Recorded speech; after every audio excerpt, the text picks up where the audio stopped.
علی ایک عام سا لڑکا تھا جو گاؤں کے ایک چھوٹے سے گھر میں رہتا تھا۔ اسے بچپن سے ہی پراسرار چیزوں میں دلچسپی تھی۔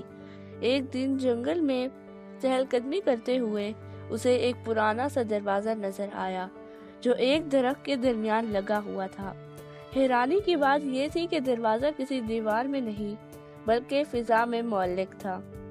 علی نے دروازے کو چھوا، اچانک ایک روشنی سی پھیلی اور دروازہ کھل گیا۔ اس کے پیچھے ایک دوسری دنیا تھی۔ علی نے ہچکچاتے ہوئے اندر قدم رکھا۔ جیسے ہی وہ اندر گیا وقت رک سا گیا۔ اسی لمحے ایک لڑکی اس کے سامنے آئی۔ اس کا نام ذریعہ تھا۔ اس کے آنکھوں میں ایک عجیب چمک تھی اور وہ بولی، تم وقت کے دروازے میں داخل ہو چکے ہو۔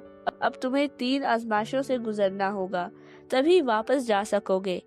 علی نے حیرت سے پوچھا، کیسی آزمائش؟ ذریعہ نے کہا، پہلی آزمائش سچ بولنا، دوسری خوف کا سامنا کرنا اور تیسری قربانی دینا۔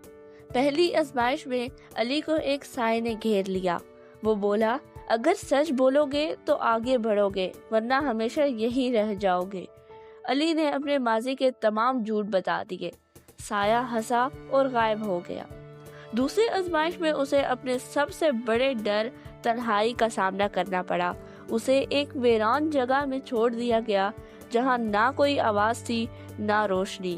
کئی گھنٹوں بعد ذریعہ آئی اور بولی، تم نے اپنے خوف کو پہچانا، یہی تمہاری جیت ہے۔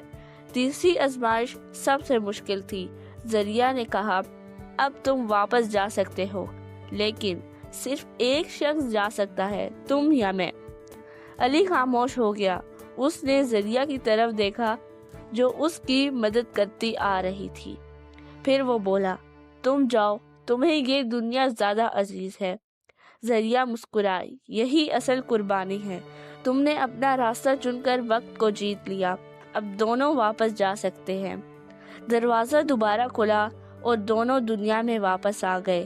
علی کی زندگی پہلی جیسی نہ رہی۔ اب وہ جانتا تھا وقت صرف گھڑی کی سوئی میں نہیں بلکہ انسان کے فیصلوں میں بھی چھپا ہوتا ہے۔